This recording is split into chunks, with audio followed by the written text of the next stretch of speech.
Hello out there and welcome to the Three Man Weave Best Bets Show. The boys, we're back. Spinny Saturday. March is in full swing. I am super excited. Conference tournaments are happening. We get our first bid today in the Ohio Valley. We get another bid tomorrow in the Missouri Valley. So many things, guys. It's The just summit tomorrow too, Kai. and the The summit. summit. Man, it's just nice to be finally in March. We do have a lot of great games today outside of conference tournaments. Not really my favorite thing, regular games outside of conference tournaments when they start, but I will say, Jim, we have a lot of drama today with bubble impact games. We have a lot of major tilts, heavyweight style bouts. So a lot of good things to talk about. We got mainly regular games in the rundown, but of course we'll run through any conference tournament games you guys want to talk about as per our usual show. Jim, hi, how are you? Any takeaways before we get started? I am great, Kai. Yes, I have been ultra tuned into the bubble this year due to writing Bubble Watch. So I am just like locked in on that. You had a big result last night with VCU going down at home. Puts them right in the mix now if they're going to end up needing an at-large. If they lose in the A10 tournament, take another loss. Comparing them to, say, Boise State, Matt, Colorado State trying to flirt their way into Yeah, the I into the like the mix. Medveds. I look at the resume again this morning and I just don't. It's not better really than Dayton's, and Dayton's not that close. I think there's just excitement because they've been good lately. But yes, there are a couple big bubble showdowns today, as Kai referenced. We've got those on the outline. Duke, UNC, don't care, not on the outline. We're more worried about Mm, some bigger games with closer spreads, Matthew. I guess other than Auburn, Alabama, that's the big spread. But yeah, I hope your Blue Devils take care of business. That's the nicest thing I'll say about Duke. it's a fairly damning situation that we're not going to talk about on the out. We will talk about it, by the way. A little bit stubborn by both of you to not include that, especially with how well the Tar Heels are playing, Kai. Some people believe this is a different Tar Heel team. Do they? I'm not. I'm not one of those people. Their offense is better. They're making shots, but I think Duke They're completely pounds them today. Hey, They we'll haven't talk about played a that game top later, 100 Kai, defense amongst in others. ages. Yeah, Yeah. fine. Cut it. Matt, no takeaways. You're sad that we didn't No, include Kai, Duke on the excited to rundown. your point about the OVC. We have Okay. two kind of hometownish teams, SIUE and Yeah. SEMO battling it out. I love both coaches. I love both programs. Me and Jim actually had a very DGen board bet SIUE versus SEMO, I think preseason. So How Jim was all wonderful. on the SEMO Redhawks. I applaud his intel there, and we'll see if it plays out today. Okay, well, yeah, let's get into some games. We'll talk SEMO SIUE at the end of the show, but we're going to start with the Iron Bowl of basketball. It seems like we just talked about this game, but now it's the reversed. They're playing again. It's Alabama at Auburn, round two. Auburn off a home loss, excuse me, at home. Auburn is at home off a loss, very rare. They haven't lost too many games this year. Bama has lost two straight. This is their third straight potential one seed they have faced. Their schedule is brutal down the stretch. Jim, game one was all Auburn. They never trailed. Bama did tie it up with under eight, but it was Auburn's game for the most part. What do you think in this game? Auburn's laying 8 points. Yeah, I think a lot of sustainable things from that first matchup, Kai. They only turned it over four times, and that doesn't really surprise me against Alabama's lack of pressure. The defense isn't very good. The interior can get beaten up. We saw Florida just like take them to the woodshed in the paint this week. And I think Auburn got the bad hangover game out of their system. They were fat and happy from winning and clinching the SEC regular season title outright. Go to that physical Texas A&M team and not quite able to survive a war. Matt Janai Broom has not been sharp the last couple of I games, told under 10 y'all. I warned points. you. I warned you. Oh, Ankle's a stop little it. wonky, Kai. A little wonky. He was so good before those two. I know I he think was. it's more about first was a blowout and it didn't matter what he did against Kentucky. And then second game, nobody really played well. Denver Jones expected to play. Sounded like he Yep. returned to practice yesterday. A little surprised it's only eight, given where some of the analytical projections have this, but perhaps the idea is that Auburn doesn't have anything much to play for, might have clinched the number one overall seed, whereas Bama still definitely fighting for a number one seed. I don't think they can fall out of the top four in the double bye in the SEC. I think they're still set there. Mhm. But it is a massive rivalry. I don't think any of the outside implications matter all that much in a game like this, Matt, because the two teams just, it's been awesome games back and forth the last couple of years. And I think we get another one today. I lean towards the over, but it's very high and it's higher than it was last time. Yeah, And I lean 179. towards Auburn, but man, I'm not betting this one. Yeah, no take here. Forgot Auburn did beat them by like 18 last year at home, but still, I kind of lean Bama on the spot. I'm just starting to sort of sour on Bama's defense, Kai. I kind of defended Alabama's defense, saying it was like when they want to, they can. And there are only two, I guess, really full great games the last month have been against the Mississippi State team that's been a little bit wonky, and then Kentucky, who we know has real issues guarding the ball themselves. So I do worry Auburn kind of pounds them here at home in the kind of bounce back, get rightish spot, if you will. Yeah, you guys took my points, which means you're Ha good. Yeah, I don't see how the Tide stops them. Broom's going to have another field day. Your ankle worries are well noted, Matthew. Auburn just scores in multiple ways, and Bama won't bother their ball handlers. Jim talked about the 4 turnovers. Yeah, I do think Alabama will score. They'll grab their misses. They'll get to the line. Of course, they can shoot. But Bruce Pearl runs guys off the 3-point line as well as any coach in the country. I think the total is high. I think it's going to be a shootout.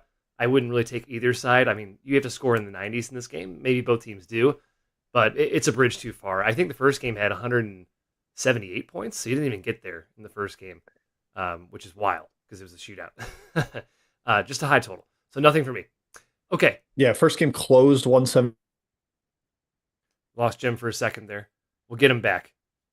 Fellas. Continue. Okay, here I go. Kentucky, Mizzou, my Missouri Tigers. Also Jim's, but he's frozen, so he doesn't get a credit for this one, Matthew. Hey, I might adopt and stay with you. I'll be a quasi true son for a day. Okay, yeah. Well, Mizzou's spiraling. They're laying 6.5, which is a lot for a Missouri Tiger fan, at least in my opinion. Their defense has become optional, Matthew, over the last few games. They've lost 3 of 4. They've given up 92-plus points in those 3 losses. A win here gives them a chance at the SEC 5 seed. What do you think about this game? Yeah, it's too big to lay. My gut screams Mizzou here. I mean, both these teams have been really leaky defensively in various schemes. I mean, Kentucky, I'm still kind of starstruck as to what happened in that Auburn. I know Auburn made some crazy shots, but like the issues that Mark Pope and staff had told us they'd fixed. I know they made some schematical adjustments, and it's still pretty. I saw someone say, "Wow, Kentucky's looking a lot like BYU." I don't disagree. I mean, it's a little bit too harsh, Kai, but you can certainly see some of the old leaky BYU defense that sort of used to hold that team back. I love the over. So does the market. It's 172. It opened 168. Nothing there, but I don't. If you're betting the under here, I would. I wish you the best of luck. That's all I'll say. We got Jim back. Hooray! Hooray! Hurrah! Jimbo? The internet here just drops for like 2 seconds, kills it, and then everything has to like regenerate. It's really, really frustrating. Which game are we on right now? We're on Kentucky, Mizzou. Matt just gave his points. Yeah, Kentucky's been so-so. I still think they still have a knockout punch, as good as anybody in the country. But and Butler's back too, by the way. Lamont Butler's been back. Robinson's done for the year, though. I expect a ton of points. UK can't guard anyone. I talked about how Missouri's defense is brutal, especially recently. Dennis Gates still can't figure out lineups in March. That's a huge problem. I think Mark Mitchell has a bit of a field day, Matthew. I think he gets his points. I'm not really scared of Amari Williams. I know Andrew Carr can't guard him. They're going to live at the line. No confidence in Mizzou getting stops. I think 6.5 is too high, though. Lean Kentucky on the spread. Lean towards the over in this one. A phenomenal Jim pose here. But Kai, real quick here. Lamont Butler, I worry this guy is just going to collapse for the end of the year. He just looks so hurt. He's got like the big old brace. Yeah. He's just like, I mean, he's the only one out there who's handling the ball against any sort of pressure. I just feel like he is stretched to his absolute maximum right now. I don't think you're getting 100% Lamont Butler right now. Agreed. We apologize out there if you're watching this. We're in and out with the internet here. Oh, Jim's on his phone. That's nice. Now the Matt, phone's always reliable. Matt is Matt. Jim is Jim now. Fantastic. Technical difficulties, we work through them. Not our first rodeo at the Weave with technical difficulties. We're going to press on. All right, St. John's. Sorry, Jim. Do you want to say something about Mizzou real quick? Yeah, let's hope it holds up. We'll see if this lasts for any stretch of time, but this should be better than the Wi-Fi. Yeah, I think it's a great spot for Mizzou. I think the fact that they've gotten the wake-up calls on the road and played terribly and did not bring the defensive intensity that they desperately needed should wake them up. I think you get a very live performance from them. Kentucky off the big win, maybe a little bit fat and happy. Neither team with a ton to play for in terms of seeding. But then the other note is Kentucky's offensive rebounding, not very good. That's been Mizzou's biggest weakness area. I'm sorry if you guys already mentioned that, but the fact that UK doesn't take advantage of that, I think helps the Tigers. So, all right, Kai, that's my point. We can move on. Sorry for making you juggle all that while you host. That's okay, Jim. I'm an expert. It's what I do for a living. St. John's at Marquette is where we're heading next. The Big East. Marquette's laying 4. The Johnnies have the 1 seed wrapped up in the Big East. They're playing for a potential 3 seed in the tournament. 2 seed, arguably, if they make a run towards the Big East championship and beef those wins up to like 29-30, you could see them potentially getting a 2 seed. With the way these teams are playing, Jim, I think this spread is nuts. Marquette hasn't beaten a top 50 team since January 3rd. Its wins since then are Georgetown twice, DePaul twice, Seton Hall twice, Villanova, Butler, and Providence. Jim, thoughts on this game? Yeah, there's a huge momentum for Marquette in the market. It's the most popular pick in the circuit contest that I'm in. Everybody is kind of in love with Marquette here. Why would St. John's get off the bus, I guess, is the question. But Marquette doesn't have a ton to play for. Like, they can only get out of the 4 seed if they win and UConn loses as 18-point home favorites to Seton Hall, which I don't imagine will happen considering the revenge angle there. Marquette, like you said, just not been sharp. I would lean towards St. John's here. The problem is there's just like player availability question marks there. How healthy are they? Are they going to play a full rotation? They've got seeding in the NCAA tournament to play for, but perhaps they take this one a little lighter. Lean St. John's, not betting it. Yeah, I mean, Rick Pitino with a whole week off to prep, I do like. I think if you're looking to back the Johnnies in a counterpunch, yeah, Jim, -1.5 to -4. So everyone and their mother loves Marquette. I like St. John's at the current number. I'm not going to play it, but it's gone beyond too far. Even if Aaron Scott's not 100%, doesn't play. Even if there are motivational questions, Kai. I don't know. I guess I need a Marquette insider to tell me what's sort of been the holding, the drag on this team playing like the super top 10 elite team that we thought they would be, and we kind of saw for a good part of the non-con Kai early conference play. Frankly, I don't know. I don't know if I trust Marquette in this current state today. Yeah, I don't either. I like St. John's +4. That's the way I'm leaning in this game. Game 1 was a battle, but the Johnnies suffocated Marquette. 21 offensive rebounds in that game, 48% of their misses. The rebounding edge was 50-28. I don't see how Marquette really stops them on the glass. So Johnnies +4 is a strong lean for me in this one. Okay, to the Big 12 we go, and then Chat Mob Part 1. We got Kansas hosting Arizona. Similar to the Marquette St. John's game, Kansas is laying 4 points. They're playing for a 6 seed in the Big 12, which is wild. Arizona's still in play for a 2 seed in the Big 12, depending on what Texas Tech does. Matthew, KU at the Phog. Tough to bet against. We saw Texas Tech go in there and beat them recently, but it has been strong otherwise. And of course, Kansas is off 2 straight losses. What are your thoughts? I don't know. I don't trust Kansas. I think them competing with Houston didn't impress me. I sort of thought it was a good matchup. Does. It just, again, Houston's awesome. I just think that matchup was going to always be such a slog where if Houston, it was so hard for Houston to really extend against a KU team with their back against the wall. Still, they took care of business, did what they're supposed to do. Houston's terrific. Again, Houston's terrific. However, KU back at home, you can seduce me into the spot, but easy stay away here. I think you're sort of getting a really cheap price to bat Kansas, given what's transpired, Kai. But sort of like Marquette, I don't trust this team in its current state today, and I'm not going to touch them. Yeah, Matt, I'm with you. Kansas is not the team I trust, especially as a favorite. This number, unless you're saying there's 5 points of home, it's saying that Kansas and Arizona are equals. That's not true. Arizona's a better team. They've been better for basically the entire season. Kansas home, probably not worth 5. They've lost at home 3 times already in the Big 12. I'm not as terrified as the Phog as I typically would be. At the number where it's at, up to 4, I would lean towards Arizona. I don't love it. I do think it is a solid, maybe get right spot for Kansas with perhaps slightly more to play for. But at the number, I actually do lean Arizona. Wow, yeah. I don't think Arizona's size edge is going to be here, clearly against Dickinson, Badunga, even Adams.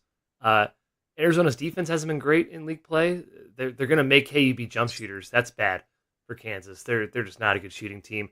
The Jayhawks have been struggling from deep recently. They have to run stuff through Hunter Dickinson. They just lack creation, dynamism, especially on the wings. But at home at the Phog, I do lean towards Kansas actually here, -4.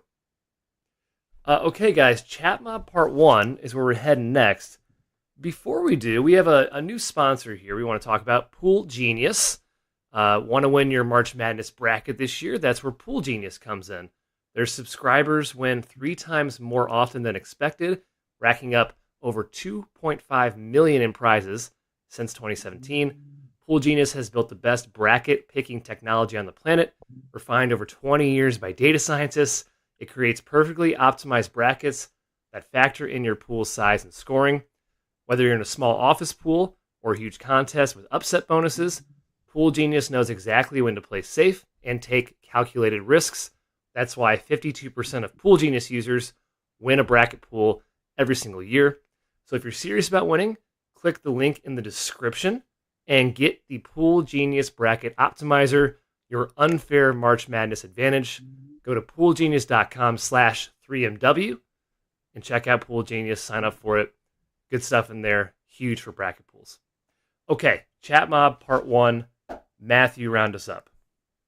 Let's start with Duke UNC, notable game for many. Scott H asking about it, thinks it's blasphemous we didn't talk. So, hey, let's lead with it right now. Jim, your thoughts. North Carolina, we talked about how their offense has been much improved. They're making shots, which really to me has been like the big change. I don't know if they've like made any crazy schematic or lineup changes, made a few, but just frankly, they weren't making shots to start, and now they're making shots. And I think they're sort of preying on some of these zombie ACC defenses. What are your thoughts? It's down to 9.5 now, so there is some interest on UNC at home here. Yeah, definitely zombie defenses. I mean, they basically played like 6 straight, not top 100 teams. That really helps. Ian Jackson shooting 60% from 3 over his last 5 or 6 games. That's great. Nice tweak by Hubert. Why didn't you have him do that earlier in the season? No, that's just good fortune. Small sample type stuff there.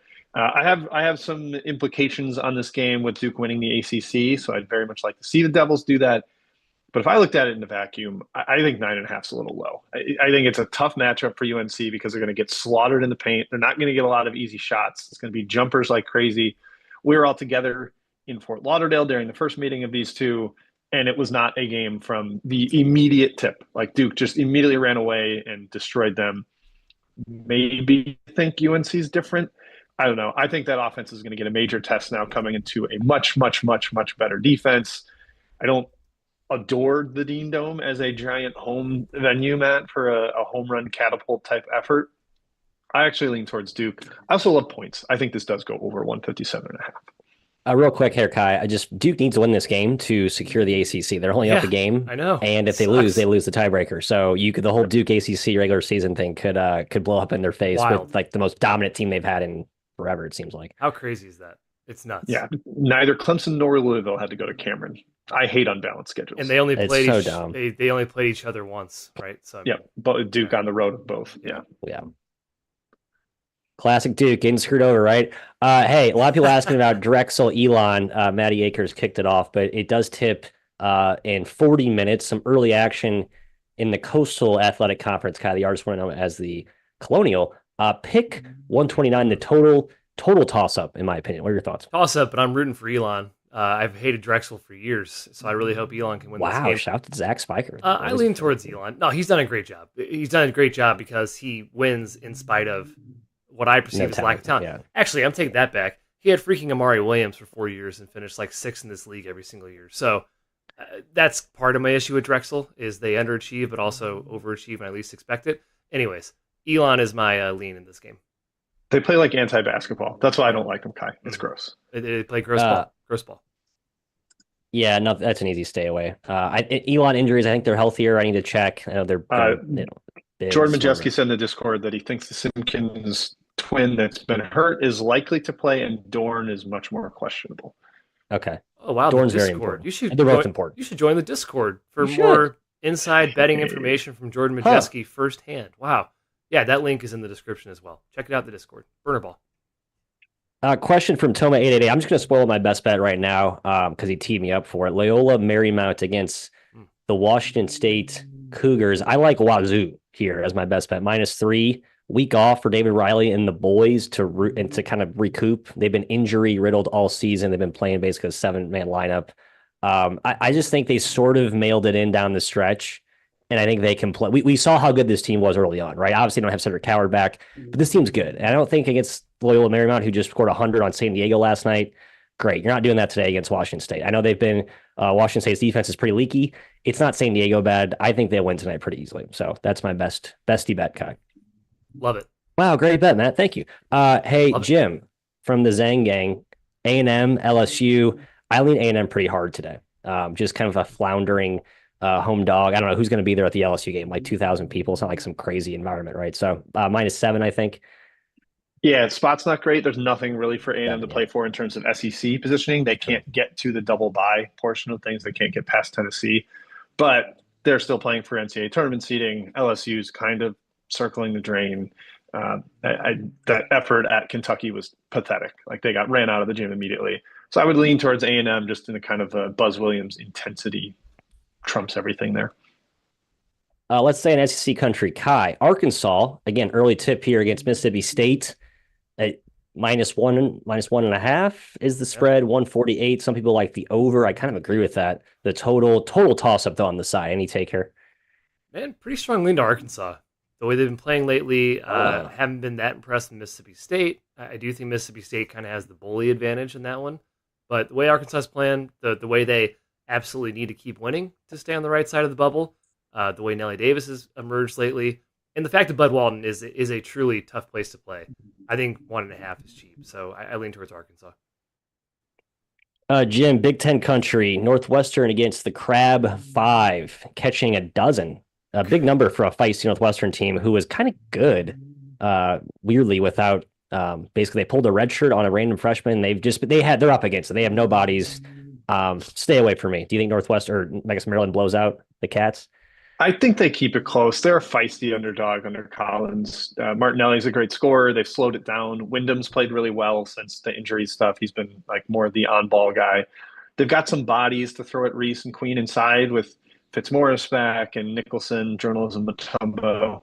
I think Northwestern can hang there. I don't feel like great about it though. Kai, from Grant Gibbs and his fan club, one of the better fan clubs out there. Do you like Greensboro today? They're playing our favorite VMI. The Discord, by the way, is officially a VMI chat. We love what Andrew Wilson's doing over there. 10 is the number. Your thoughts? Too high, man. I lean towards VMI at 11. This is not a bad basketball team. They're scrappy. No. Double digits in a conference tournament game on a neutral floor. Yeah, lean towards the VMI in that one. A twofer from Ethan. Kai, I'm right back to you. I feel like you got a good SoCon pulse today. So how about East Tennessee State against the Terriers of Wofford? I like the Terriers. Your thoughts? I don't. I like ETSU. Okay. I think ETSU is a dark horse to win this conference tournament. Kumari Peterson, playmaker, team really had a great run last year in the SoCon tournament. I think is a 7 seed. I think they can do it again with their style of play. So East Tennessee State is my lean there. Jim sounds, I just I was going to bring up the last year. I mean, it's Seymour and Peterson, same two guys that went on the run last year from the opening day. I like them more. I'm not a huge Wofford fan. Not sure if Bugs is playing. I think he's done for the year. I think that's it. But still, Seymour's back. East Tennessee State's very good with him. So I think they're fine as is. But still, I like the Wofford uniqueness of the matchup. Jim, how about NAU Eastern Washington? Man. Lumberjacks. How about those Astro uniforms? If they wear those throughout the entire tourney, I'm going to bet on them every game. Those are like maybe the best alternate I've seen all season. But thoughts? Yeah, I was hoping you're going to guide me here as my big I got nothing here. Sorry, nothing. I don't have anything strong either. Also, apologies if you can hear the snoring bulldog in the background. She is awesome. Absolutely zonked on a couch, like right over there. Yeah, so I'll try to mute when that's I'm not so speaking. Good.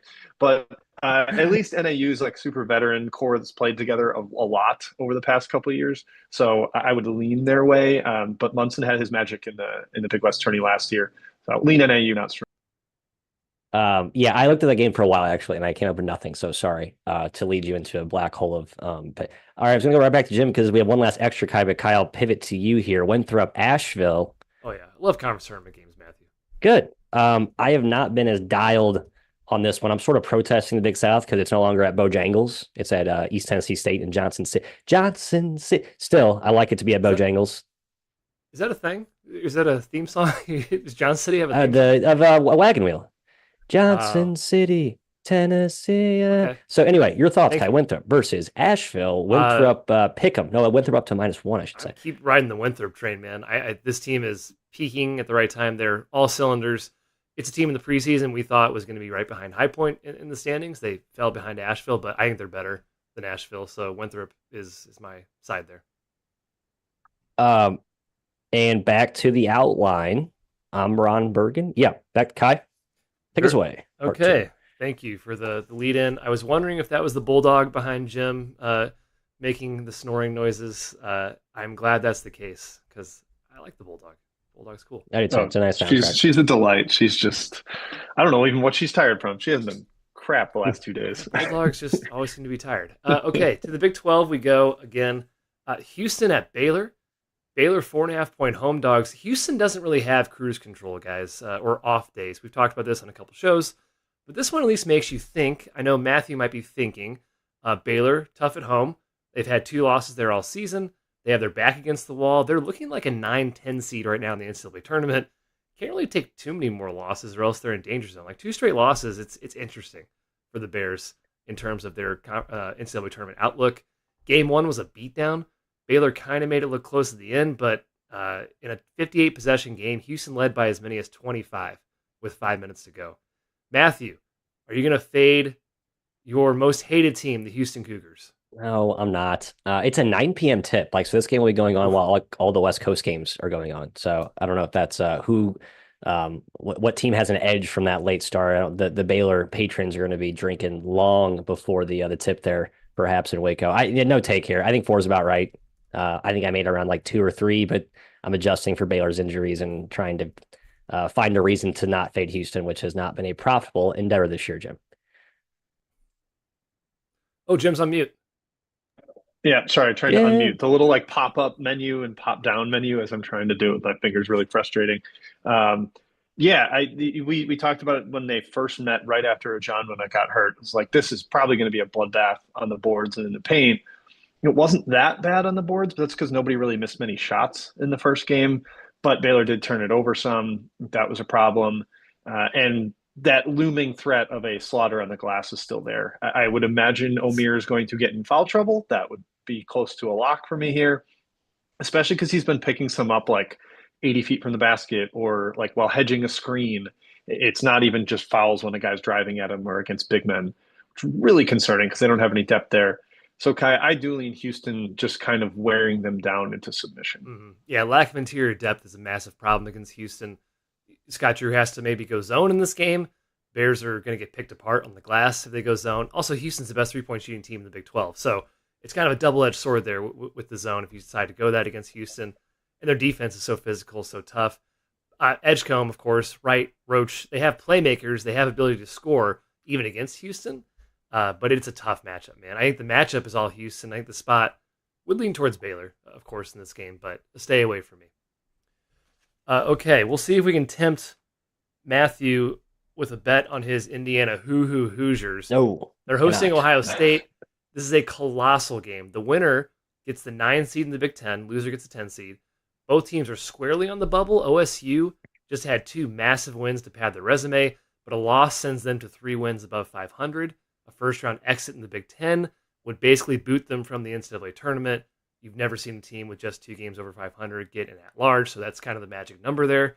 And, of course, Indiana is right on the cusp as well. Jim, who do you got in this game? Game 1, OT thriller. Indiana beat Ohio State on the road. Yeah, it feels a little like winning in. Indiana's got pretty good odds to make the tournament. I think -210 at FanDuel, something like that. In Ohio State, yes, Kai, I think it's huge. You need this because if you lose, you can't take the L right away in the Big Ten tournament. Even 1 win and then being 3 games over would be pretty dicey as well.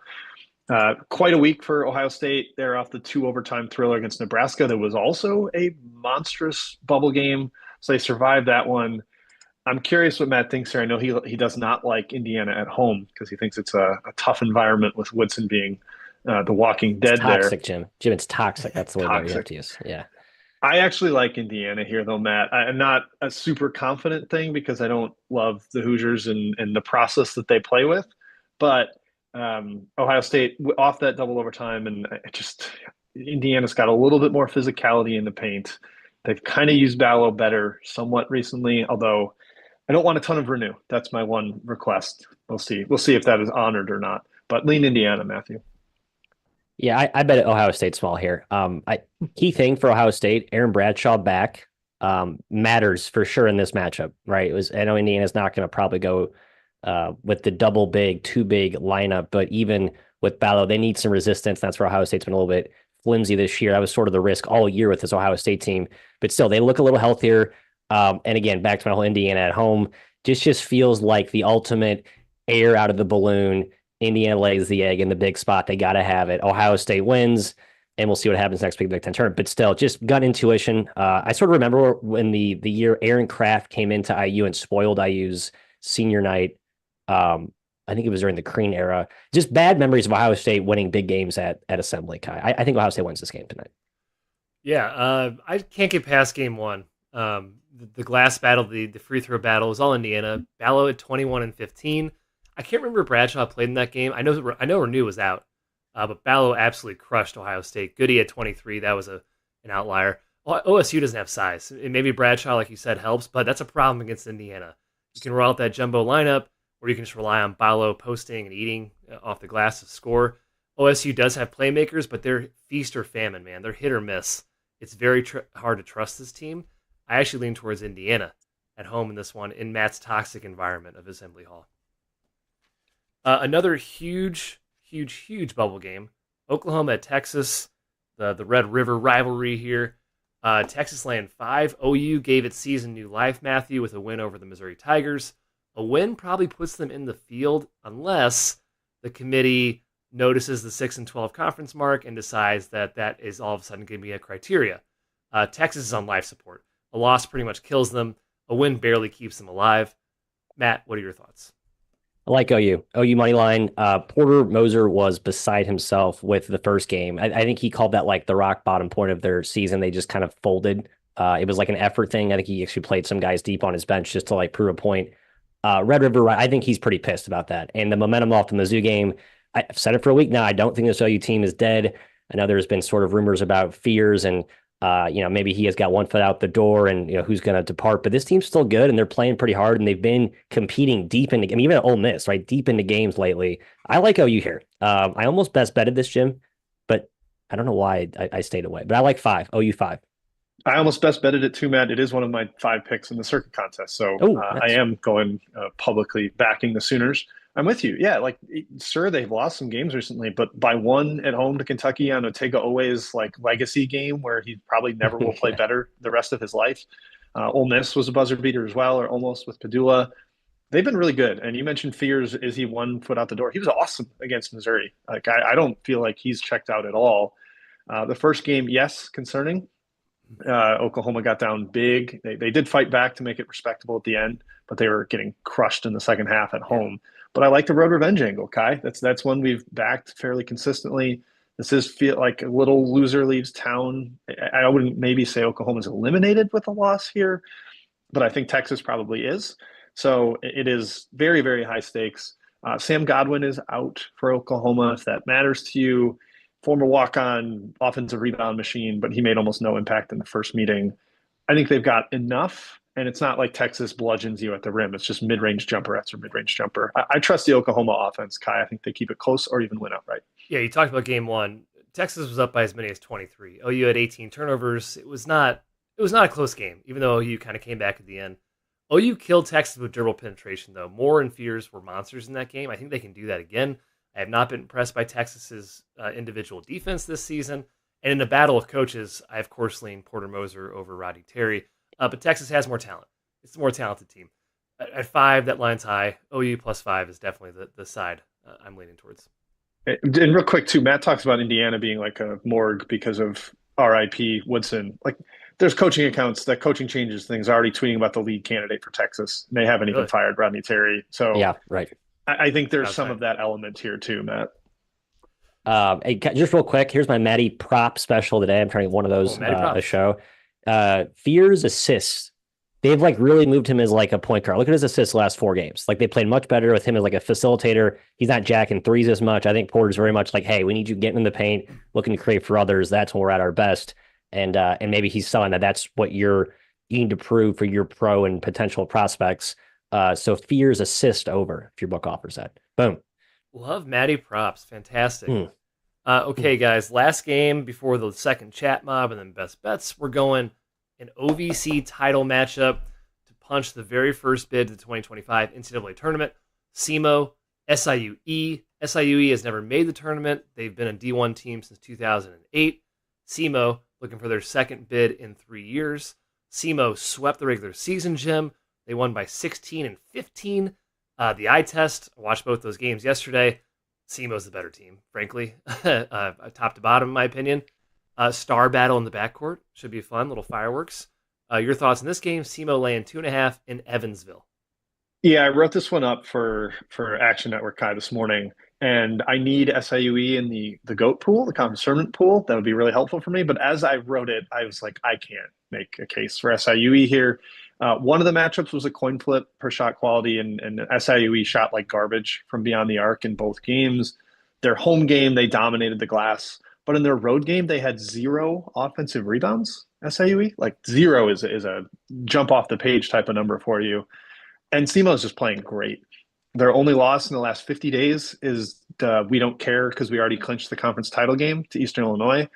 Doesn't feel like the kind of sustainable thing that I'm worried about. And yeah, the semifinal, they shellacked a more athletic, bigger Little Rock team, turned them into jump shooters. They had no chance. They had 2 starters fouled out for Little Rock with 13 minutes left. It was ridiculous. Just completely owned them. So SEMO is trending way better. I trust their guard combo, who combined for 59 in the last game against these two, or against SIUE. As much as I love Rayshon Taylor and would like to see him complete the double ACL tear comeback with a trip to the NCAA tournament, I can't get there, Matt. I like SEMO if it's under 3. I passed. Man, I really missed on Teddy Washington. Like, kind of a nobody for Corpus Christi 2 years ago. In my preview, I sort of like, oh, they got a good experience, proven microwave scorer, but he's like way more than that. He's maybe the best pure scorer in this game, as much as we love our guy Rayshon Taylor. But Taylor's been healthy this year, and he's been great. Good, just a fun matchup for me. Conference player of the year, Rayshon. As he'd well deserved. It'd be cool if this team still had Polo over, who's dominated Oregon State. But anyway, love both coaches. Slightly into SIUE if you absolutely have to get involved because it feels more like a coin flip. So maybe I'd take the 3 points in a game that's probably neck and neck. But again, nothing official. Just a good game. Fun game. Things we don't say about the OVC very often, but selfishly, it's a funnish game. Yeah, Washington and Martin are awesome for SEMO. And Rayshon Taylor I think he could score 2,000 in this game for his career, so he's clearly great. Yeah, I just don't trust SIUE. They can be boneheaded at times. I saw them make a lot of boneheaded mistakes against Tennessee State. And SEMO shoots the crap out of the ball. So SEMO is my lean in this game as well. Okay, Chat Mob Part 2, Matt. What do we got? And then we'll get into best bets to end the show. Ooh, I'll tee up my second best bet here with a question from Mr. John Massey. South Dakota versus Omaha. And I'm going with Omaha at -5, Jim. 4.5 in a lot of places. About 5, but mostly 5. South Dakota off that crazy win last night, very much a beneficiary of some horrendous 3-point shooting luck. I guess not as bad as the other game with South Dakota State and North Dakota, but I just think that South Dakota team with that style, how much they exert in their full court pressure, is going to be a tough turn on a back-to-back against a really athletic Omaha team that can punish them in the open court. Nothing super sophisticated here. I just think it's a good spot in the back-to-back, and Omaha smashes, Jimbo. Ride the Mavs. Trash can boys. Yep. Yeah, I lean their way. Great vibes, playing better than their opponent. Hey, the Wi-Fi dropped again here, so good thing I'm on my phone. Oh, we're having fun. I like them rested against a team that gets up and down. I think they could score like 1.4 points per possession. I like Omaha too. Kai, Big West, we got back-to-back. Fullerton against Riverside. There's only one way you have to bet this game if you want to get involved. However, I can certainly see the Magpies kind of maybe sleepwalking after that big win on Thursday. They're laying 14.5 to Cal State Fullerton on the road. Cal State Fullerton, one of those zombie teams that I would not recommend backing under any circumstance.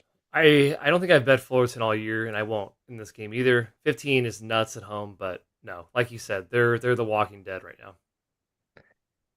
Jim, do you have any take on the other big one? Decent game. Yeah. Wait, we're up. Oh, yeah, Irvine, UC Santa Barbara. Irvine laying 3 at Santa Barbara, Jim, the Thunderdome.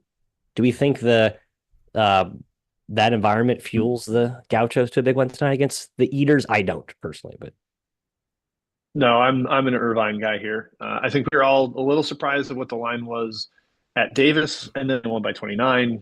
Just completely slaughtered them. it feels like and I think that was without Justin Hone. Yeah, no Justin Hone in that game. Still Yeah, didn't. So huge.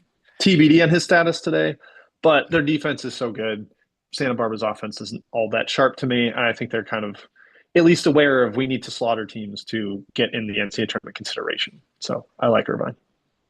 Kyle, I'll give you one I don't want to give it to Jim because I think he'll have some PTSD. Pepperdine against Oregon State tonight. Pepperdine just put a 1-0 run on Portland to advance to play our Beavers. Yeah, your thoughts really on the Beavers laying number at the Orleans in Vegas? The line's crazy. 12 points.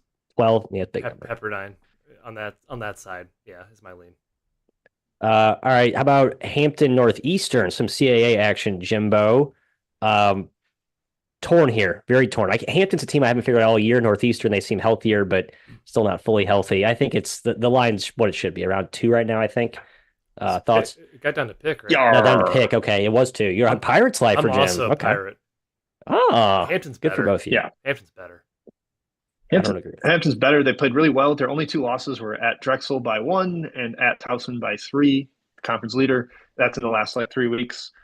They actually have really impressed me. And Northeastern, I think we got Bill Cohen on retirement watch and that team on portal watch. Well, I wish you both luck. And this is the game Noah Farrakhan goes 5 of 25, and you're like, oh crap, I bet on Noah Farrakhan, who I used to hate back at EMU with Amani Bates. All right, let's go to Florida Ole Miss. Pretty good game. Ole Miss is good. Florida is good squared. Kai, the Gators off that big one at Bama, is it a letdown spot here? What's the spread?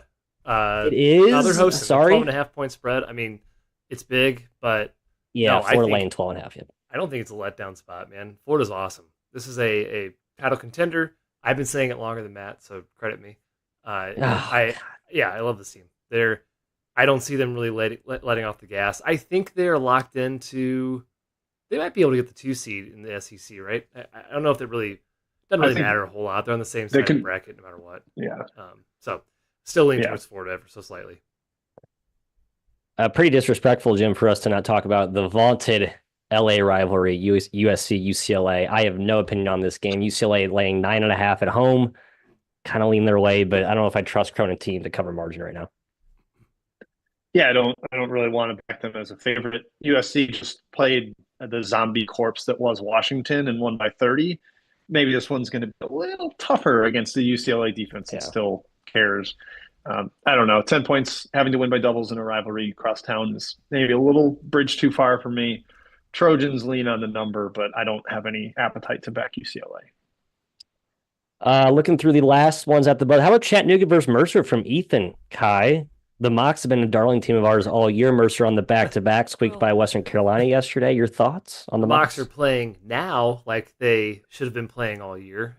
They were a total dumpster fire in the non-con and pretty much put us off them for a while, even in the beginning of conference play. Yeah, they're a juggernaut now. They're awesome.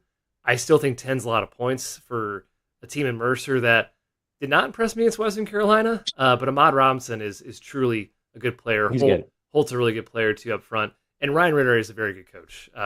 This should be pretty high possession. That worries me against Chattanooga, but still lean Mercer's way. Again, double-digit dogs on neutral floors in conference tournaments. I'm gonna lean towards the dog like 95% of the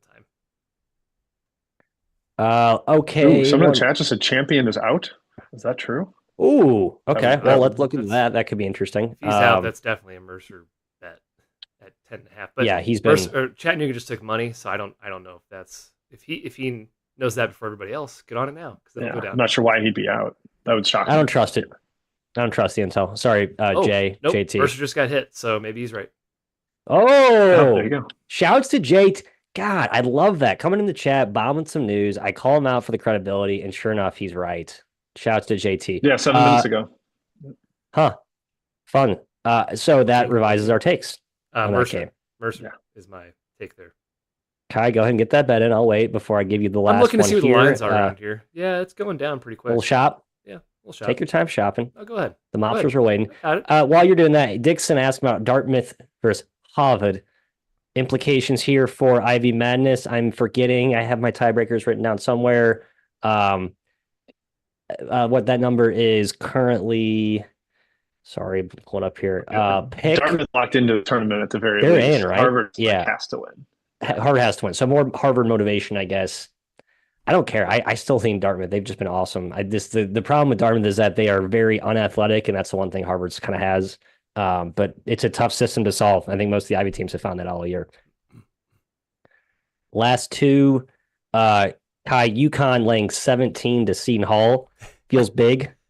I know Seton Hall's offense is disastrous, but they have been able to kind of keep some of these games not close, but not a blowout, I guess. Well, what's your opinion, Matt? Do you think Dan Hurley remembers losing to Seton Hall? I do. Probably does, though. Yeah. Do you think? Does it matter? I don't know. This UConn team doesn't have like FU blowout potential in my opinion. Yeah, I don't have the spurt ability. I agree. 17 points is a lot. I'd stay away. Yeah.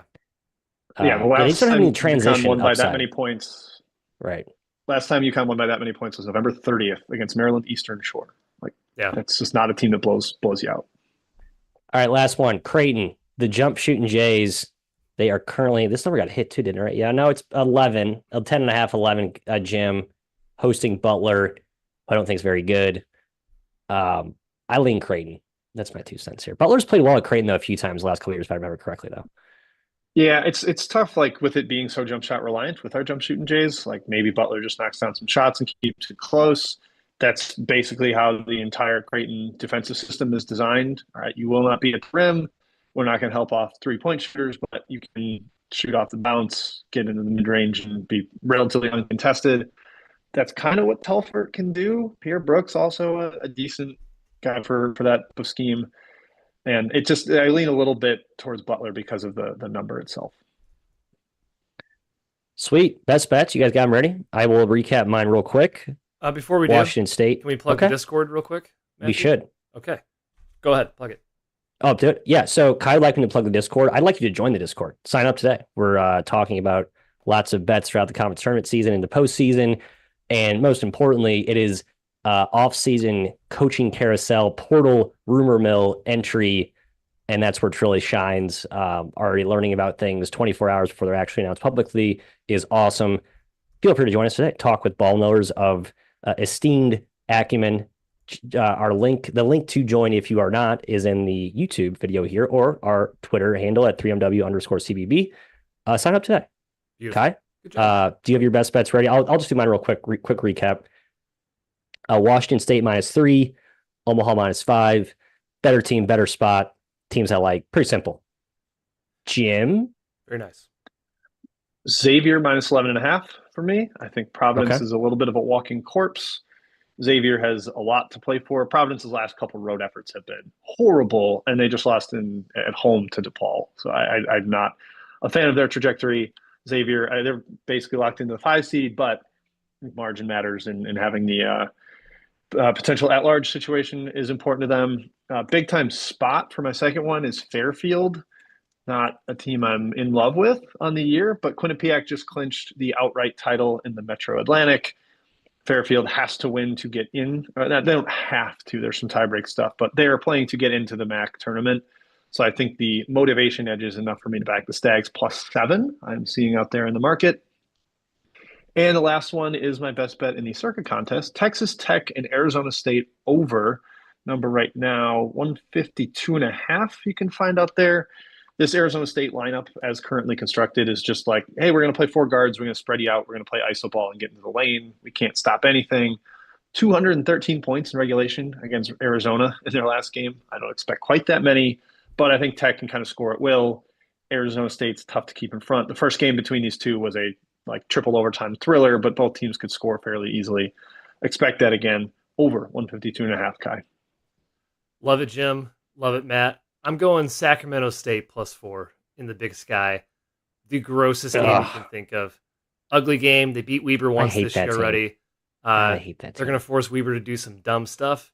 And even though Weber kept it close against Northern Colorado, this team is so dumb. I can't.